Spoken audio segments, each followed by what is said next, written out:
Welcome to Book Talk. I'm Buffy Catella. I'm joined with Liz today. How do you say your last name? Tewksbary, just like the town, but spelled a little different. Yeah, that's what I was thinking, but I was like, yes. Oh, it's spelled a little differently, so I don't know. But yes. Yeah, Tewksbary. Okay. So we're just going to jump right into this today. So you wrote a book, right? I did. My first book. Your first book. It's my first book. In my 60s, and I wrote my first book. It started off with letters that I wrote to my granddaughter during the pandemic.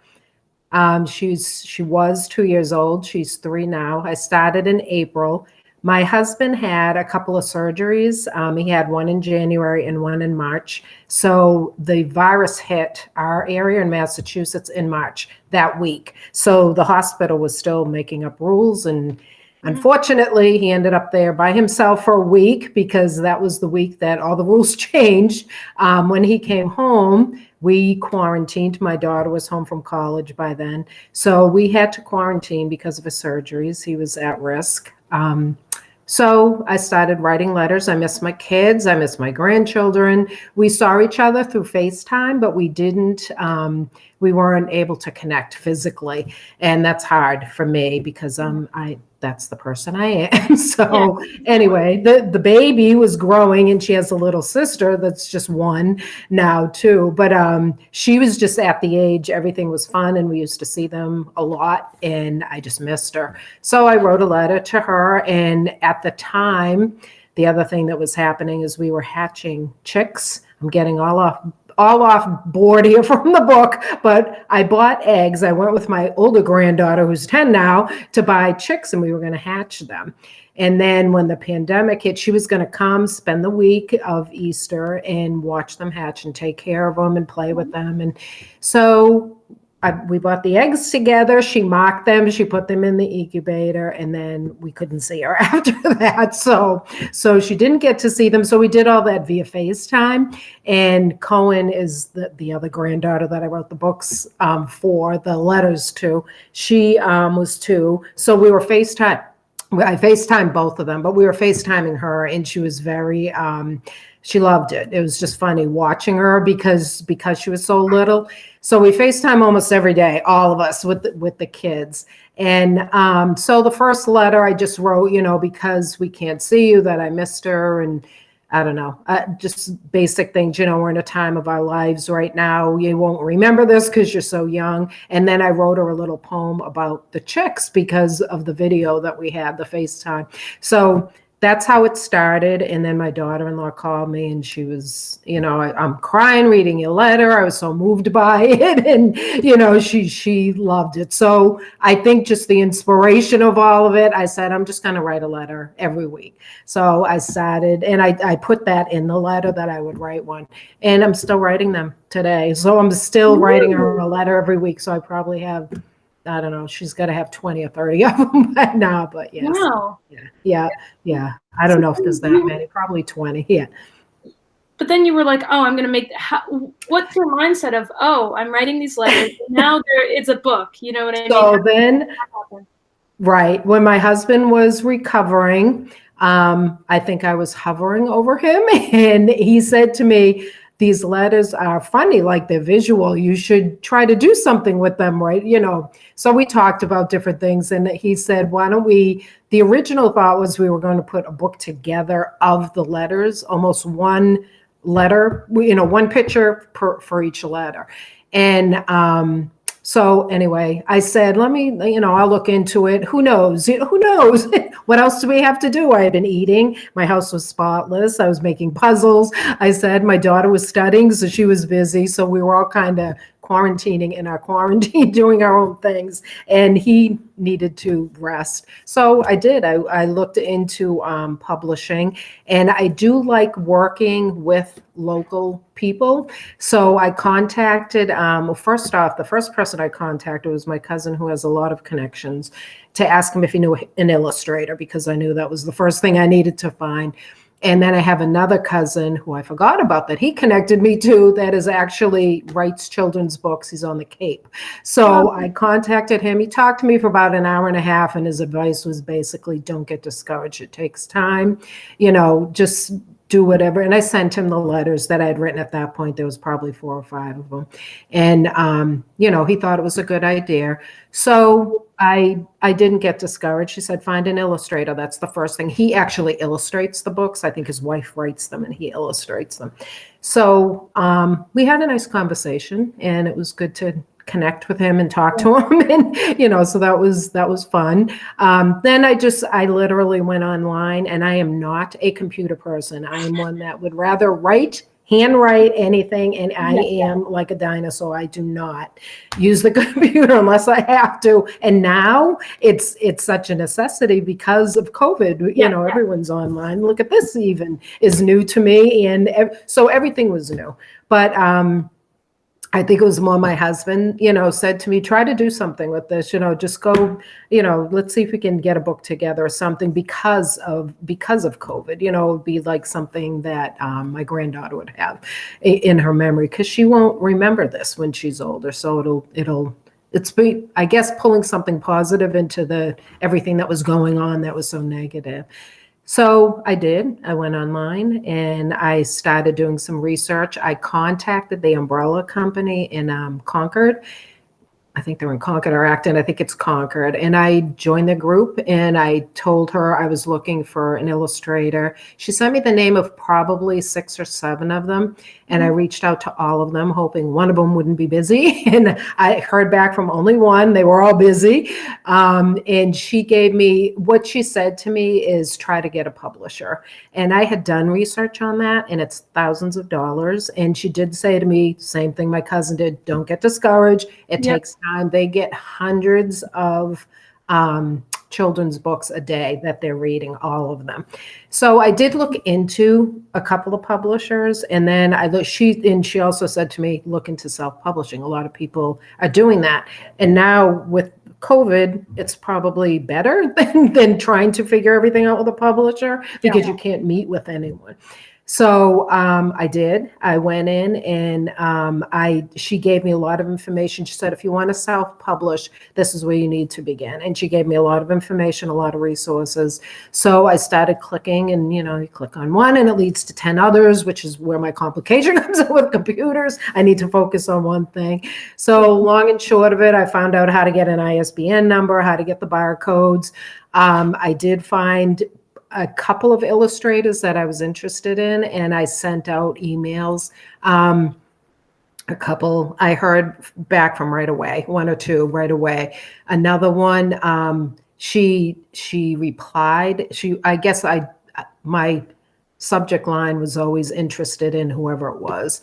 A few of them I didn't hear back from. So I know, just the same thing, everyone's busy. And I said, if it's meant to be, it'll happen, Yeah. So I found one of the girls. Her name is Kim Soderberg. She is an illustrator. I loved all of her pictures, everything. Her portfolio is awesome. So I love them. I sent the email to the company she works for, and she replied. She asked me, what do you like about her illustrations? And oddly enough, there were different grandmothers in there, which are funny. And the letters that I wrote always involve something Cohen and I have done, or something that we're doing. Some of them have lessons. Some of them are just silly, like our family would be the only one that would understand what I was saying. So they're just different. But I loved her illustrations. So I said there wasn't anything I didn't like about any of them. She had different animals in there. I loved all of them. So anyway, Kim ended up reaching out to me directly, and I told her what I was doing at that point, and it was probably when I started looking for illustrators. I had decided that the proceeds from the book, because the letters were meant for Cohen, and I think that was my initial struggle. I just wanted them to be for her. And when my husband suggested that, I got hold of her mother and father and said, I'm thinking of putting these in a book. What do you think? Because I wanted to use them for fundraising efforts. So that's what I did. I explained to Kim, this is my plan. Yeah. 50% of the book, the proceeds go to pay for the book, because I'm having it printed. I am paying for the illustrator, paying for the services, for the graphics, for all of it. The other 50%, my niece, who actually lives in Lancaster, so everything's local. It's my nephew's daughter. So what is she? My great niece, I guess. She has Down syndrome. So 30% of it will go to Massachusetts Down Syndrome Congress. We've been doing the walk for 4 or 5 years now, and I've always volunteered at the walk, so I got very connected with them. And Camp Sunshine, we were going to do 20% to them because we got involved with them through our church initially. Yeah, and then my daughter started volunteering. Then my husband and I went with her to volunteer. I think we receive from those kids more than we get from them. It's a retreat for children with life-threatening diseases. And it's just an amazing place. And it's in Casco, Maine. It's not that far. Yeah. So we volunteered there 3 or 4 times. So the first book is, we got started with this. So when I was explaining that to Kim, she told me that her son, she said, I think some of the interest is her son is autistic. So I said, this is like the person, this is perfect. And sometimes things just fall into place in your life, which as you get older, you'll see that happens more and more. And everything just seemed to be falling right into place. So anyway, we decided she would be the one that I'd hired to do the illustrations. So, and it worked out perfectly. She's great. My next question for you is, so you self-published, as you said. Was it a difficult process for you, or were you like, yeah, this is the way I'm going to go? Like, after you were discouraged with trying to send to publishers and you were like, I can't do this. Mm-hmm. Do you think self-publishing was the way to go for this? For me, it was definitely self-publishing was the way to go. I don't know if it's the way to go for everyone. And now that I'm on the other side of it, I have a new respect for publishers because I didn't realize how much was involved. But I think getting your foot in the door, maybe once you do that, I think you're all set. I think that's just the initial challenge. For me, for the purpose that it's serving for fundraising and because they're letters, I don't want to say they're private because they're not, they're kind of silly, they're fun. I think self-publishing was fine. I did not, I looked into publishing, but I didn't submit anything. I just didn't even go there. I said, I'm not, and actually this started, I think I wrote the first letter April 15th. So this probably started within a month. And I have the first book in my hand already, and it's only September. I don't think that would have happened with I was thinking publishing. Can you see the book? The turnaround time was so fast. Yes, yeah, and I don't think that would have happened if it was, if it went through a publishing company. And I understand they alter things and change things, and because it's a letter, I didn't want that to happen either. Some of the words will change, but not. I didn't want the story to change. Was the point. So self-publishing. Yeah. You didn't want the publishing company may have been wanting you to change a lot of it, and you're like, I kind of need it to stay true. I want to stay true to what the original intent was. That makes total sense. Yeah. So, yes. I totally get that. So what is your story? So you wrote a book, which is obviously a story. What is your story? Yeah. Where are you from? What's your life story? Okay, how far back you want me to go? I grew up in Hudson, Mass, which is not that far, right next door to Bolton, where I am now. I well, let's see. I'm one of nine. I am number six. I have Whoa. the two oldest are boys, and then there was seven girls. So my mother and father are definitely in heaven, as they say they were blessed. I don't know, but I guess they Nine were. children? That's Nine children. Yes, yes, scary. a lot. It's great. I don't know anything different. I've never had privacy. Never. I'm still to this day have never had my own room. It's you grow up. I think as an adult now, I could say I look back. You learn a lot. My youngest daughter's there's a 20-year gap between my two youngest kids. So my youngest daughter grew up pretty much as an only child. And I see the difference in her now that she'll be 20. Now that I see the difference in her between my other kids. When you grow up with a lot of people in your house, you learn to share, you learn to Yeah. argue, you learn to get over it, you learn to defend yourself. There's a lot of techniques that are going on that you don't have privacy, you don't have any of that, but you don't expect that. So life went on, and I lived in Hudson. I lived probably 2 blocks away from my parents. We bought a house, and this is what happens in Hudson. It's just how it is. Everyone's connected somehow. Yeah. I was working at the bank. I worked part-time. I used to work at night. I would babysit during the day, and then I worked at night. And we've just always done that. We were brought up with work ethics, and you have to do what you have to do, and you have to pay your bills. And if you're going to buy a house, you have a mortgage, you just do what you have to do. So I did that. I got divorced. I was in my 30s. I think I was 32 when I got divorced. And the kids obviously all stayed with me. Brent, the oldest, was 16 at the time, and she also just stayed with me. And I had a 12 and a 14-year-old. 12 and 8, oh, I don't know. But anyway, there's 4 years between the two oldest, but it was fine. All of us just stayed right in the house. Life went on. I met my current husband a couple of years later. We dated for 6 years. Both of us were kind of new off of our divorces, and that was our bond. I think we were sympathetic towards, he was explaining what was happening with his ex, and I could help him, and vice versa. So that was our bond. The thing that I loved about Hudson was the community that I was in. I loved the church. It was Christ King at the time. It's closed. I worked at the bank for 25 years. I started there when I was 16, and I stayed there right through till my youngest was born, and that's when I retired. The kids did great. They're adults now. And then my youngest she's 19, so she'll be 20 in December. So she's at school. So I have 6 children, and I have 6 grandchildren. Everyone in my family is great.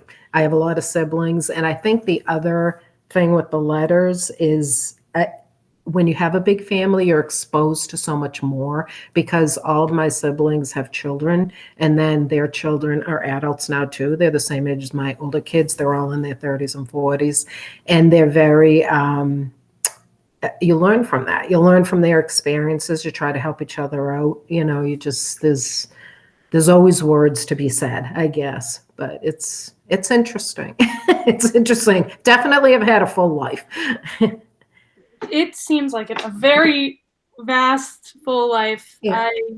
Yeah, wow. I was not expecting this. There's a lot. Yeah, yes, yeah. You asked the question, and this is what happened. I did ask the question. So what is your goal as a writer?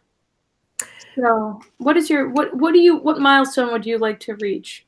All right. Well, immediately, with this current book that I have out, the walk for Mass Down syndrome the Buddy Walk is October 11th. And I'm hoping that whatever money I raise, I want to put it right there towards this walk for MDSC, in support of my great niece, I think she's called. I don't know. It's my nephew's daughter. I think that's a great niece. So that for them. And for Camp Sunshine, I would like to have 100 books donated. We're on our way. I think I'm at 32 right now. Some people donate 2 or 3, some donate 1, so they're coming in dribs and drabs. For the rest of the books, the next book I did tell Kim, who is the illustrator, to choose an autistic organization that she's involved in with her son. She's from Ohio. So I told her to do that. So we'll be doing that. So I guess that for the books, I just want to continue. Kim had committed to illustrating 5 of the stories. I sent her at the time, I think I sent her maybe 8 or 9 of them. And she said, I said, if we can just do a couple, because I don't know where this is going at all. Yeah. And she said, you know what, I'll commit to doing 5, because when she had her established, I sent her a picture of Cohen, my granddaughter. And I think it'll just roll from there. And she said it'll be like a series. So I chose the 5 that I wanted her to do, and I sent them to her. And she loved it. She loved the idea of it. So I think with each book in the series, the 30% will always go to Massachusetts Down Syndrome, and then 20% will always go to another organization that's near and dear to anyone involved in the book, whether it be one of my family members, one of my children, or their doctor, someone. So I think that's ultimately the goal, because the letters are for Cohen. So I'm glad they're serving a purpose. It's almost like a dual purpose for them. So as far as writing, I'm still writing. I write my mother-in-law, who also lives in Ohio, which was another irony. My husband's from Ohio, so it's interesting that the illustrator ended up being from Ohio. I write her a letter every week also, and I write a letter to my older granddaughter, who's 10, every other week, because I write her a letter one week, and then the week after she writes me a letter back, and we ask each other questions just to stay in touch. Now at least I can see them. It's better, it's easier, but we still just follow all the rules because of the sicknesses in the household. So we have to be careful, at least till the end of the year, even though, he's well on the mend and things are okay, just to let him build up his strength, my husband. So I think ultimately, once we get past the 5, I guess we're going to see where it goes. We did, I think there has been 114 books sold already in a week. So I didn't know what to expect. And I actually sent a message. The name of the company that Kim works for is Illustration Online. And in their office, they have another amazing gentleman called Mark Collins, who Kim does the illustrations, and she sends them to me for approval. She does a sketch, and then she'll send them, and we make a few changes, usually nothing. I love all of them.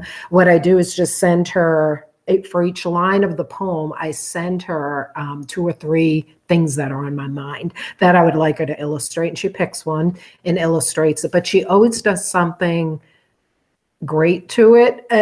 Little details, like in this book, Just Like Me, she put the last one of the pages, I said to her, it says something about, if you stay still, see how long they'll linger. The book rhymes, but one of them, it says, the shadow might get bored and go to bed. And she has a picture of a shadow in bed, which is what I asked her to draw. But it's funny when you flip the page and you see it, because you don't see a shadow in bed. So it's very funny. But on her shirt, she put a star, meaning Cohen's a star. That's how I process that. On the last page, I asked her to draw a picture of her eating an ice cream, which she did. But she's also holding the shadow's hand, which I thought was a nice touch. I said it's just silly little things. But on the website, I took a picture with my heart. Your generation is very good with taking pictures, and they love to take pictures and the selfies and everybody. I hate having my picture taken. That's why this interview for me too. I said, I'm just not I love talking to people, but to take pictures, I just don't do that. I just, it's not my preference, not my first choice, but I'm always noticing things. And I think that's part of growing up in a big family. I also think it's part of my training from the bank all those years. We had to observe everything that was going on all the time. So I'm always, in my mind, I'm just noticing different things. And the kids are always, I've learned more from my kids, I swear, than I've ever taught them, honestly. Like you, I'm an old soul. I think I was always born, when I was growing up, I always felt like I could connect with people that were older than me. And now I feel like I connect with the people that are so much younger than me. I've never connected with my age group. I don't know what it is, but it's just not there. And not that I haven't connected with them. I have great friends, and I have 4 or 5 friends from high school. We're still in touch. And but it's different. I don't have the same thought process but with the little ones, it's the innocent, the little ones. And then I have grandchildren that are teenagers and in their early 20s. They're very, it's just different. They have different things going on. The world is different now. So I can learn so much from them, and it's beyond electronics. But just listening to them and seeing how they've grown in the maturity, it's definitely different being a grandparent than a parent. You don't have the same responsibility. But it's been a journey. It has definitely been a journey. And Kim's awesome. So now we have a fun question. If you could write a letter to anybody, who would you write a letter to? If I had to write a letter to someone, it would probably be to my mother. She has passed, but there's so many things, even though she lived here all that time, there's so many things that I can say to her. And now she's been gone 8 years, that have changed just in the last 8 years, just with my daughter, because she was in 5th grade at the time. Now she's off to college. But with all, even my older kids, so many things have changed, just to let her know we're all right. But just to thank her, because it's so different when I think now that now that it's just me and my husband at home, and I do have time to think, there's so many things that you just take for granted. When you're younger, you expect your laundry to be in the drawer. You expect your clothes to be in there, you expect it to be done. We always had dinner on the table at a certain time. We always ate together. Our house was always picked up. Yeah. It's simple, everyday things that I never, ever, and as a kid, you don't even think, you just expect it to be done. I never thanked my mother for, and I took it for granted. But she didn't just do it for me, she did it for 9 of us. And I think about that. She sacrificed her life. You say, but when you, as a parent, now that I am a parent, when you're going through that, you don't consider it a sacrifice, because your kids are your life. And that's how I process it. It's like, you never want them to leave, or I never wanted them to leave. And it's different, and you just want them around all the time, and you do anything for them. You would literally do anything for them to make their life smoother. And even when they're battling with you, and even though you're battling back with them, you still love them. And it's different. But I never thanked my mother. We weren't the family that said, I love you. We showed it, but we never said the words. I do now with my kids. But even with our siblings, I don't think we ever do that. We're always hugging and kissing each other, but we don't. And now we can't even do that either. Now we're elbow bumping. It's crazy. Everything's crazy. But I would tell her that I miss her. I knew I would miss her. I didn't know how much I would miss her.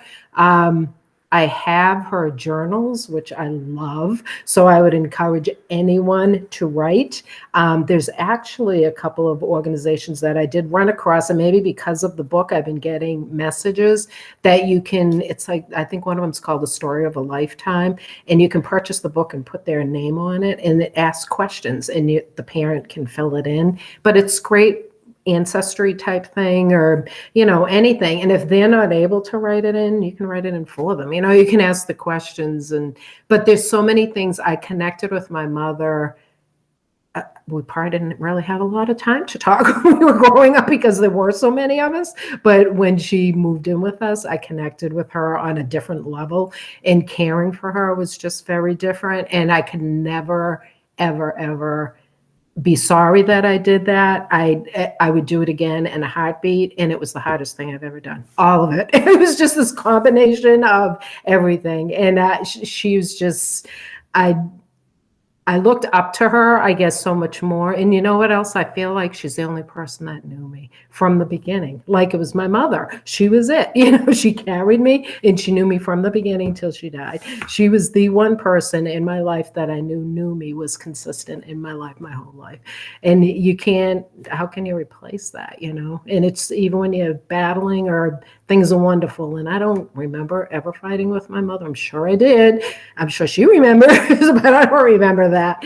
But I guess so if I had to write a letter, I think it would be to my mom. I would want to write. Not that I wasn't close to my dad either, because we were, but it was different, maybe because she died after too. I felt orphaned. Even in my 50s, I was in my 50s when she died, and I felt like, oh my gosh, it was over the top. I couldn't even say her name for 5 years. I couldn't talk without crying. It was hard. So now it's a little better. It still bothers me, but it's different. So I guess if I had to write a letter, I would want to write one to her and just send it up there. But I know she can see me, and I know she's laughing at me, and it's fine. Yeah, she's probably like right now being like, what is she doing? Yeah, what is her problem? Get over it. Yeah, there's too much going on. Yeah, there's too much going on in your life. Get past this. Yeah. No, I know. No, that's Yeah. I was not expecting that. I was to be like, oh, I'd write it to like Paul McCartney or something like that. Yeah. That was a lot more heartfelt, and I enjoyed that. Yeah. That was for me. Yes. Okay. What did you say? If you look at the book on the back page, I'm going to share a secret. What do they call it? A spoiler. I'm always talking about things that hit me because they do with my heart. And I don't know if you'll be able to see it. There's a little wagon that I had him put in, and it says I took a picture with my heart, because every moment, and this is me, this is the Grammy in the book. There's so many things that happen every day that people, I think if all of us start noticing different things in a different light, it'll make it easier. And I do think all of us, me included, take so much for granted and people for granted. And then after I blow up and I get over it, it's fine. But, it's like, why do we have to have that process? Why can't we just be fine? Why can't we just jump into that instead of, the explosion first, or the arguments, or, any of that? But it's hard. It is hard. And with the virus, it's really hard to connect. So now that's when I noticed even more. I miss everyone. You just miss everyone. So especially when you're used to my life where it's constant people all the time, and you have sisters, because it's different, because we talk a lot. So it is different. I get that totally. The constant, I'm an extrovert, so I'm like, people. Yes. And now it's like, oh, no people. So do you have any final thoughts or things that you wanted to talk about before we end this? No, just the website, make sure that you put the website is Letters from My Heart. It's letters-from-my-heart.com. The two of the books, the book that's here, the Just Like Me, is on there. And there's also a donation tab. So if you want to donate a book to Camp Sunshine, you can do that through the website. In doing it through the website, MDSC will also get their 30%. So that's the better way to do it. So that's how you can purchase the books. Eventually, I'm hoping to have them at the paper store, because they are also local. They're right in Acton, the owner. And the Amazon has already approved me. So eventually, but if I do it through Amazon, the drawback is when you have to pay their fees, and the other thing is the donations will stop at that point, because it's through Amazon, so there'll be no way for me to record all of that. This way, through Squarespace is the website that I'm using, everything's being done right there, so I can just hand it to my accountant when it's done. So they're documenting everything, so that makes my life a little easier. Other than that, and just watch for the other books. The next one is about masks. If I can pull up the picture, if you can hold on for 1 second. which it's not a political statement. It's not a scientific statement. I'm thinking the kids have been in, so they haven't seen, and even if they're online, they haven't seen people with masks on because they've been home. So they're all in. So that's what the next book is about. And it's not necessarily about that. It's more about you can read the person's eyes is what I process from that. So here's the cover. I don't know if you can see it. To the next book, it's similar to the one that we have now, but they'll all be similar in the series so that they'll be recognized, I'm hoping. And like I said, the funds will go to MDSC and then the autism organization that Kim picks out, the illustrator, so she can choose that. So it's been a journey, and there's 4 more behind it, so it'll be fun. Yeah, well, I didn't even know this was going to be a series, so I'm very, very excited. Like this is great. I'm going to tell many people about this. I think this is We have a link. Yeah, I'm definitely going to share the link. I'm just thank you for coming on today. It's been a pleasure. So thank you so much. Thank you for having me. I appreciate it. It'll make a difference, I hope. Hopefully, yeah. Share the link, and here's the book. There's the book. Everyone go buy it. There it is. Go buy it. Go buy it. Thank you guys for watching, and we'll see you guys next time. Bye. Bye. Thank you.